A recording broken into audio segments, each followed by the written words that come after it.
दादा हे दादा आगे कारे बेटा अरे दादा तनी आई अथी मिला लेना बड़ा पिए के मन करता बेटा हम अथी खोजत हई हमरो पास 20 रुपया बा अरे दादा हैलाम तब हैलाम अरे का बेटा एक काम कर हई पैसा ले जा त लेके आओ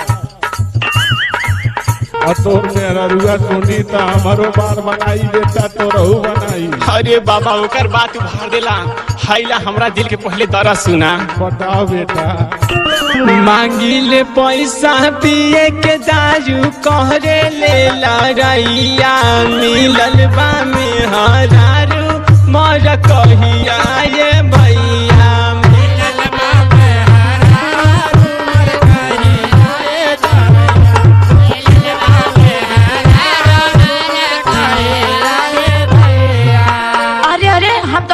कहिया लोग बतानी अरे ना हो अरे हम तोहरा के ना कहता रे तो मेहरारू हमारी है ना तो दूसर के आगे अरे ना ई दादा दादा बाबा रे अच्छा आपके का कहता रे लोठी लटिया हुर दे पेटवा में अच्छा अच्छा हे दादा तू संभाली ना सुना सुनावा मारा लोपे छूटत नहीं खाना सब के लातिया धराई देला राजा दारू पिया गया दतिया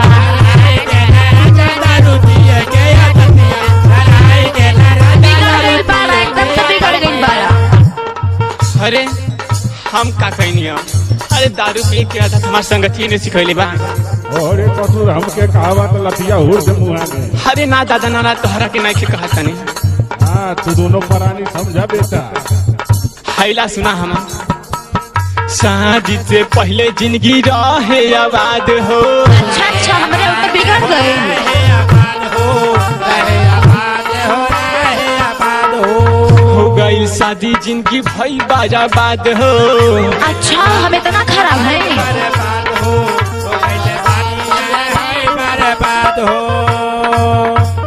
शादी से पहले जिंदगी रहे आबाद हो गई शादी जिंदगी भई बर्बाद हो दुखद बा कपार खिंच के मरले करैहा मिलल बा में हरारू मर कहिया ये भैया चला घर तब बताए कहाँ बतेबू अरे अब पहले से सुधर गई मानी नू तो हिया ठीक कहा बेटा समझौला पे हम ताके खराब लगा था नहीं सुनावा कितना समझाई नहीं समझेला बतिया अरे का ना समझनी हो तारे समझे में ना आवेला ना अरे अब पहले से सुधर गई मानी नू तो एकदम बिगड़ गई बड़ा सुनावा तो तू तब का बात तो हम इन्हीं के साथ देता रहा बुढ़िया भाग गई हमारे चक्कर से पी के आवेला रोज दारू देसिया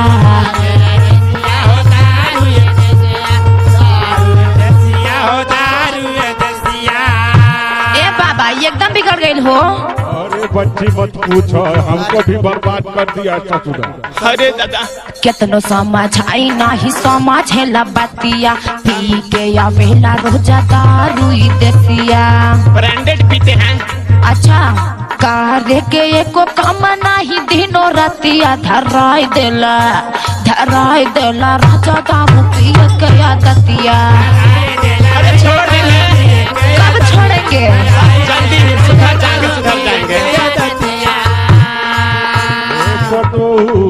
का बाबा आज एक काम करा एक ले जाके हाँ वही वो सारा में उलाट दो ठीक बा अरे बाबा ई का कहता रहो अरे चुप अरे बाबा एकदम सही कहता रे संतोष बिगाड़ हमसे काबे में हरारू से पैसा मांग के लावत है या ससुर में हरारू तो के खोजत अरे बाबा ई मत बोला हमा सुना दिन बजे क के हम आइले खटनिया